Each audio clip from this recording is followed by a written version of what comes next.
નમસ્કાર મિત્રો, બિહાર વયા ચેનલમાં તમારું બધાનું સ્વાગત છે કે જ્યાં તમને મળે છે સ્પર્ધાત્મક પરીક્ષાના લગતા અગત્યના વિડીયો, અગત્યની માહિતી અને તમામ સરકારી ભરતીના ન્યૂઝ।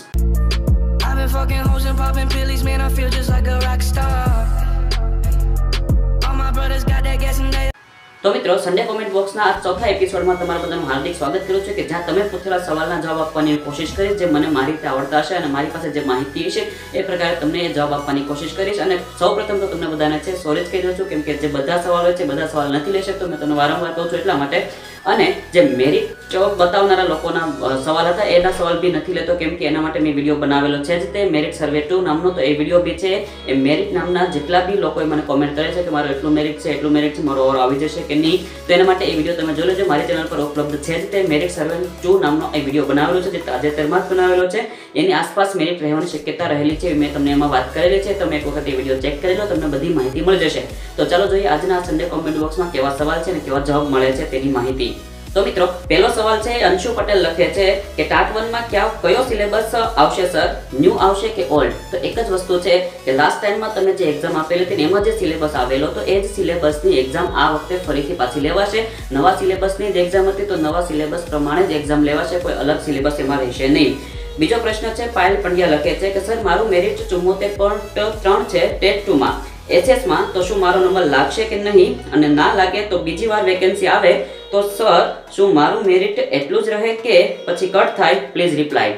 તો તમારો વારો આવે કે ન આવે એના માટે તમે મેરિટ સર્વે 2 નામનો વિડીયો મારો જોઈ લો, જેમાં તમને માહિતી મળી જશે। અને તમારો બીજો જે સવાલ છે કે મારું મેરિટ કટ થાય કે કેમ, તો એના માટે તમને કહી દઉં કે તમારું જે મેરિટ થાય છે એ મેરિટમાં કોઈ દિવસ ઘટાડો થતો નથી, એટલું યાદ રાખજો મિત્રો। તમારું જેટલું મેરિટ થાય છે એટલું તો રહેવાનું જ છે। હા, એમાં વધારો થઈ શકે ખરા, કેમ? તો કે જ્યારે તમે છે વધારાની કોઈ ડિગ્રી પ્રાપ્ત કરો છો, એમએ છે કે એમએડ છે, જો તમે ન કર્યું હોય તો એ ડિગ્રી તમે જ્યારે પ્રાપ્ત કરો છો તો એના આધારે 5% કે જે 10% જે મળતા હોય છે, જે કંઈ પણ એના આધારે જે ટકા મળે છે એના આધારે તમારા મેરિટમાં થોડો ફેરફાર થાય છે। અને પ્લસ તમે ટેટ 2 ની એક્ઝામ કે ટાટની એક્ઝામ જ્યારે તમે હાઈ માર્ક્સે પાસ કરો છો, વધારે માર્ક્સે પાસ કરો છો, તો બી તમારું મેરિટ વધવાની શક્યતા રહેલી છે, બાકી ઘટવાની શક્યતા તો છે જ નહીં, કેમ કે તમારું મેરિટ જેટલું તમે પાસ કરેલી એક્ઝામો હશે એના આધારે તમારું મેરિટ રહેલું છે। અત્યારે તમે દાખલા તરીકે 74.3 મેરિટ છે તો આ 74.3 મેરિટ જ તમારું રહેશે। દાખલા તરીકે તમે એમએ કે એમએડ નહીં કરેલું હોય અને એ જો તમે કરીને કમ્પ્લીટ કરશો તો એના આધારે છે એના જે કંઈ પણ એક બે પોઈન્ટ જે મળવાના છે તમને એ પોઈન્ટ મળશે તો 1-2% મળશે, એના આધારે મેરિટ તમારું વધી શકશે, બાકી ઘટાડો થઈ શકે નહીં ક્યારેય। ત્રીજો સવાલ છે ચતુરભાઈ સોલંકી લખે છે કે સર સ્થળ પસંદગી ક્યારે આવશે? કાલે કહ્યું હતું કે 3 દિવસમાં આવશે પણ હજુ કંઈ આવેલ નથી, please reply. Your appreciation is very good for student, thanks. તો એક જ વાત તમને કીધું ચતુરભાઈ કે જે સ્થળ પસંદગી છે તમારી વાત એકદમ સાચી છે કે 3 દિવસ થઈ ગયા છે હજુ સુધી આવી નથી, એ મને બી આશ્ચર્ય થયું છે, કેમ કે સ્થળ પસંદગી મોટે ભાગે છે એ થોડાક જ દિવસમાં થઈ જતી હોય છે, પણ કદાચ હવે આ બીજો રાઉન્ડ જે આવવાનો છે એ બીજો રાઉન્ડ પૂરા થયા પછી કદાચ મને લાગે છે એવું કે બંને રાઉન્ડના લોકોને સાથે ભેગા મળીને છે સ્થળ પસંદગીની તારીખ કદાચ જાહેર કરે, મે બી કદાચ બની શકે ખરા, આ રીતની તારીખ હોઈ શકે છે, પછી જોઈએ ક્યારે આવે છે। અને એક વસ્તુ છે આજે આવે કે કાલે આવે કે પરમ દિવસે આવશે, આવવાની તો છે જ, તેમાં તો ફેરફાર થવાનો છે। તમે જિલ્લો પસંદ કરેલો છે તો સ્થળ તમારે પસંદ કરવાનું આવશે જ તે, એટલે ટેન્શન મુક્ત થઈ જાઓ, તમારી નોકરી પાકી જ છે, તમને નોકરી ચોક્કસ મળવાની જ છે। ત્યારબાદ છે ચારમી પટેલ લખે છે કે સર વિદ્યા સહાયક ભરતીમાં ઓપન કેટેગરી વાળાને બી મહિલા અનામતનો લાભ મળી શકે? તો મારા અંદાજ મુજબ મને જ્યાં સુધી માહિતી ખબર છે ત્યાં સુધી મહિલા અનામતનો લાભ છે તમામ કેટેગરીની મહિલાને મળે છે, પછી ઓપન હોય, એસસી હોય, એસટી હોય કે ઓબીસી હોય, તેમ છતાં પણ છે કોઈ મને બીજી માહિતી મળશે તો હું તમને જણાવીશ, કેમ કે આ ચોક્કસ માહિતી નથી, પણ જ્યાં સુધી મને ખબર છે ત્યાં સુધી બધી કેન્ડિડેટ મહિલાને આ લાભ મળે જ છે, એમાં કોઈ શક નથી। ત્યારબાદ નીતિન ચૌધરી લખે છે કે સર માર્ચમાં બીજી ભરતી આવવાની શક્યતા ખરી? તો બિલકુલ ભરતી આવવાની શક્યતા રહેલી છે નહીં, મને જ્યાં સુધી ખબર છે ત્યાં સુધી તમને કહું છું, કેમ તો કે માર્ચ પછીના મહિનામાં તમે જો ભરતી માટે મિનિમમ તમારે છે ઘણો બધો સમય જોતો હોય છે, તમે આ ભરતીમાં જો કેટલો સમય લાગે છે, ભરતી ફોર્મ ભરાય છે, મેરિટ બહાર પડે છે, કોલ લેટર બહાર પડે છે, સ્થળ પસંદગી કરો છો, જિલ્લા પસંદગી કરો છો, કેટલો સમય લાગે છે। તો માર્ચ પછીના 1-2 મહિનામાં તો આપણે ચૂંટણી આવવાની છે 2019ની, તો ચૂંટણીને કારણે છે એ શક્ય છે જ નહીં, એટલે કદાચ એ આવવાની શક્યતા રહેલી છે જ નહીં ભરતીની, આ એક વાત યાદ રાખજો। ત્યારબાદ છે ભાવિ મહેશ્વરી લખે છે કે જિલ્લા પસંદગીમાં ડોક્યુમેન્ટ્સની ઝેરોક્સ લઈ જવી પડે? તો એના માટે મેં તમને અગાઉ પણ વાત કરેલી છે, એક બે વિડીયોમાં તમને અગાઉ બી વાત કરેલી છે કે તમે જ્યારે તમારે સ્થળ પસંદગી કરવા માટે જાઓ છો કે જિલ્લો પસંદ કરવા માટે જાઓ છો તો ત્યારે તમે છે એ બને ત્યાં સુધી છે તમારા ડોક્યુમેન્ટ, તમામ ડોક્યુમેન્ટ રહેલા છે, તમામ ડોક્યુમેન્ટની એક એક ઝેરોક્સ કોપી કરીને છે એક બંચ બાંધીને છે લેતા જાઓ. કદાચ જરૂર પડે તો આપી દેવા થાય, એ લોકોને દેવાનું થાય, એટલા માટે તો એક વખત લઈ જવું સારું. કદાચ માંગીએ તો આપી દેવાય. તેમ છતાં આગળ કોઈ લાગેલા હોય છે કે જિલ્લો પસંદ કરી આવેલા હોય છે કોઈ તમારા મિત્ર સર્કલમાં, તો એ લોકોને બી પૂછી લો. કદાચ માંગીએ છે, મને ત્યાં જ્યાં સુધી ખબર છે ત્યાં સુધી, છતાં એ લોકોને પૂછી લો કે માંગે છે કે નહીં, અને એ જવાબ આપે એ પ્રમાણે તમે કરજો. ત્યારબાદ સવાલ છે જાગૃતિ જાગુ પૂછે છે કે મારે ઓપન કેટેગરીમાં મેથ્સ સાયન્સમાં 68.51% છે, તો આશરે કેટલા ટકામાં મેરિટમાં મારો નંબર આવશે? આશા તો અમર છે. જવાબ નેગેટિવ હોય કે પોઝિટિવ જરૂર આપજો. Thank you.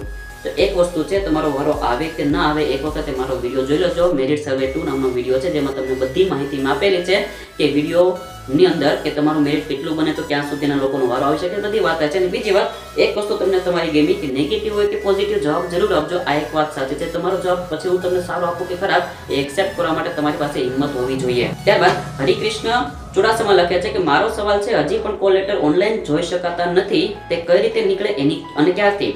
તો ઓનલાઈન કોલ લેટર ક્યાંથી નીકળે તો કે જ્યારથી તમારો છે વારો આવે છે રાઉન્ડની અંદર ત્યારબાદ જ નીકળે છે, ત્યાં સુધી તમારો કોલ લેટર નીકળશે ને. એટલે તમારા જ્યારે કટ ઓફ બહાર આવે છે, કટ ઓફમાં તમારો જ્યારે નંબર આવશે ત્યારે જ તમારો વારો આવી શકશે, ત્યાં સુધી આવશે નહીં. એટલે ત્યાં સુધી ટેન્શન મુક્ત થઈ જાઓ.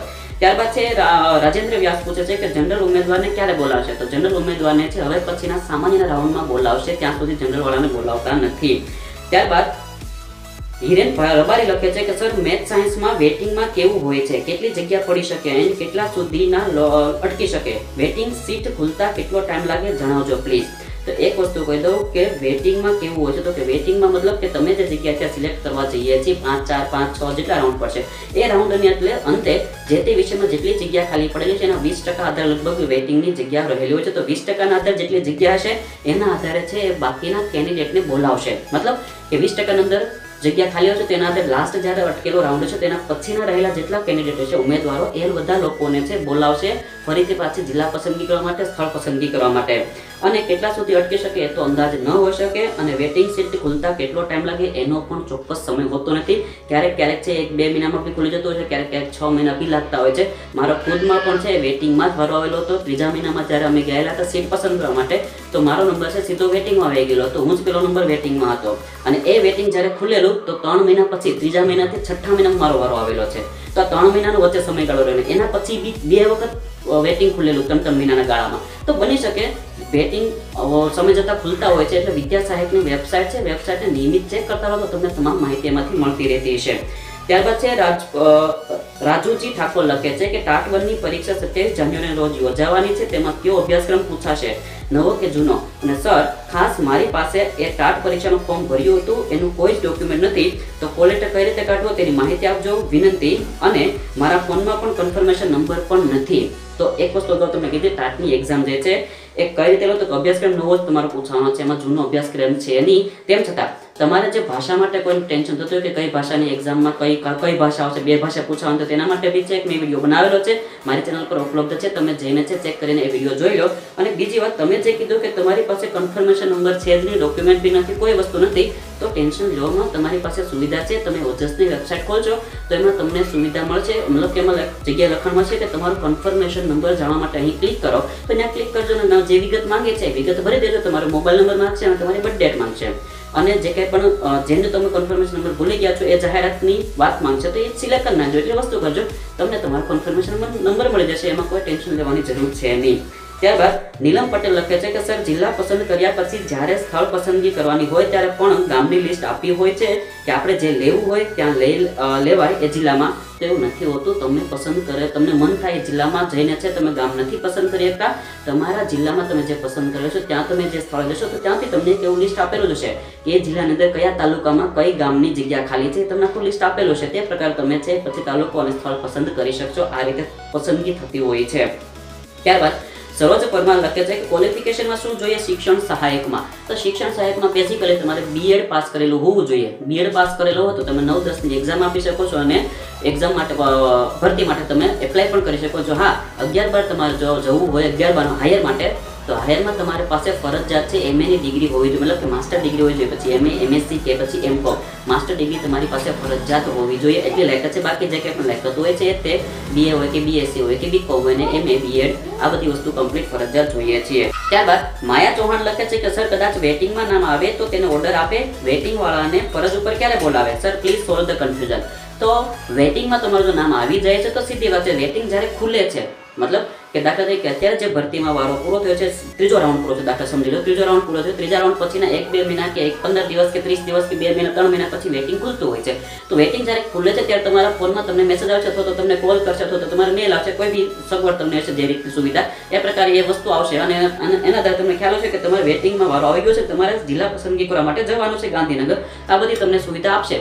જિલ્લો પસંદ કરી લેશો, સ્થળ પસંદ કરી લેશો, તાત્કાલિક તમને ઓર્ડર આપશે. આ સીધી વાત છે, એમાં તમને સમય લાગતો નથી ને આ રીતે જ તમને ફરજ પર, મતલબ કે સામાન્ય ભરતીઓમાં તમે જે રીતના લાગો છો એ રીતે જ વેટિંગની ભરતીમાં પણ તમે લાગી શકો છો. એમાં કોઈ ફેરફાર હોતો નથી, ખાલી કહેવાય છે કે વેટિંગમાં અમારો વારો આવ્યો એટલો ફરક પડે છે, બીજો કાંઈ ફરક હોતો નથી. ત્યારબાદ જગદીશ પટેલ લખે છે કે નવી માહિતી આપવા બદલ આપનો ખૂબ જ આભાર સર. ખાસ કરીને વિદ્યા સહાયક ભરતી માટે આપનું કાર્ય ઉમદા અને પ્રશંસનીય છે. આપ આવી જ માહિતી આપતા રહો અને અમારા જેવા લોકોના પ્રશ્નોનું નિરાકરણ લાવતા રહો. આભાર. જગદીશ પટેલ, મહેસાણાથી. અરે છેક મહેસાણા સુધી વાત પહોંચી ગઈ. ખૂબ ખૂબ આભાર યાર, તમે બધા મારા વિડીયોનો જોવો છો અને હું જે કંઈ પણ માહિતી આપું છું તેને તમે એપ્રિસિએશન કરો છો. બસ મારી પાસે જે માહિતી રહેલી છે એ માહિતી તમને આપવાની કોશિશ કરું છું. આમાં કાંઈ નવીન નથી. તમારા જે પ્રશ્નો છે તે હલ થાય એ જ જરૂરી છે, કેમ કે ઘણા બધા પ્રશ્નો રહેલા હોય છે મનમાં, એ મને ખબર છે, કેમ કે હું એ સમયમાંથી પસાર થઈ ગયેલો છું. ત્યારે મારા બી મનમાં ઘણા બધા પ્રશ્નો રહેતા હતા પણ કોઈ સોલ્યુશન મળતું હતું નહીં, અથવા તો ખ્યાલ નહોતો કે સોલ્યુશન છે પણ હું જોઈ શકતો હતો નહીં. પણ હવે સુવિધા છે, મને આવડે છે, તો શા માટે બીજાને ના આપું? બસ એ રીતે જ માહિતી આપતો રહું છું અને તમારો પ્યાર બી મળે છે. વિડીયો તમે જોવો છો, લાઈક કરો છો, શેર કરો છો, કોમેન્ટ બી કરો છો, મારા પર વિશ્વાસ રાખો છો. બસ આ જ વસ્તુ મારા માટે મહત્વની છે. બસ આ રીતે તમે મને સપોર્ટ કરતા રહેજો. મારી પાસે જેટલી માહિતી છે, જે કંઈ પણ છે, તમને ચોક્કસ આપતો રહીશ આગળના સમયમાં. ત્યારબાદ બિનુલ પટેલ લખે છે કે આભાર સાહેબ, હું નવી અપડેટ માટે કોઈ જ વેબસાઇટ જોતી જ નથી, સીધો તમારો વિડીયો જ જોઈ લઉં છું. બધી જ માહિતી મને મળી જાય છે. તમને વિનંતી કે અમે તમારા જ ભરોસે છીએ, તો એક બંધ રાખજો. તો બિનલબેન, તમારો જે ભરોસો મારા પર છે એક બંધ જ રહેશે, એમાં કોઈ ફેરફાર નહીં થવા દો. તમે જે મને એપ્રિસિએશન આપો છો, વખાણ કરો છો, જે કાંઈ પણ એ બધી વસ્તુ છે મારા માટે ખૂબ જ અગત્યની છે. તમે જે વિડીયો જોવો છો, લાઈક કરો છો, શેર કરો છો, આ બી બધી વસ્તુ છે મારા માટે અગત્યની છે. અને એક વસ્તુ તમને કહું કે મારા ખાલી વિડીયો પૂરતી જ છે, એ તમે ભરોસે નહીં રહો. કોઈ વેબસાઇટ છે, વિદ્યા સહાયકની વેબસાઇટ છે કે કોઈ બી વેબસાઇટ છે, એ બી ક્યારેક ચેક કરતા રહો, તમને એમાં બી માહિતી મળતી હોય છે. ક્યારેક મને માહિતી તાત્કાલિક ન બી મળતી હોય છે, નેટવર્ક પ્રોબ્લેમ હોય છે, એના કારણે તકલીફ પડતી હોય છે. તમે બીજી માહિતી ગમે ત્યાંથી પણ ચેક કરી શકો છો. એક વખત ટ્રાય કરી જો. હા, ભરોસે રહેવું એ વાત સારી છે, એ ભરોસો તમારો તૂટવાની દો એ વાત ચોક્કસ છે, એમાં તમે ટેન્શન મુક્ત થઈ જાઓ.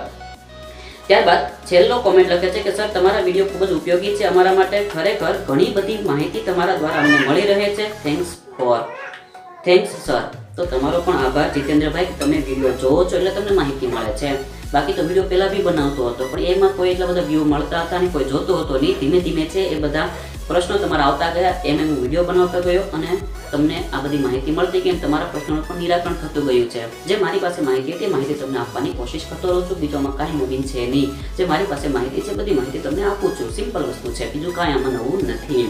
તો મિત્રો, આ બધા પ્રશ્નો હતા આજના સન્ડે કોમેન્ટ બોક્સ માટેના હતા. આશા રાખું છું કે આમાં તમારા બધા સવાલના જવાબ તમને મળી ગયા છે. છતાં પણ કાંઈ રહી ગયું હોય તો તમે નીચે મને કોમેન્ટ કરીને જરૂર જણાવજો, જેમાં તમને હું રિપ્લાય આપવાની જરૂર કોશિશ કરીશ. અને વિડીયોને લાઈક કરજો, શેર કરજો, બીજા મિત્રો સુધી પહોંચે એટલા માટે. અને આવા જ કન્ટેન્ટ માટે, આવી જ માહિતી માટે મારી ચેનલને સબસ્ક્રાઇબ જરૂર કરી લેજો. ત્યાં સુધી આવજો. ધન્યવાદ.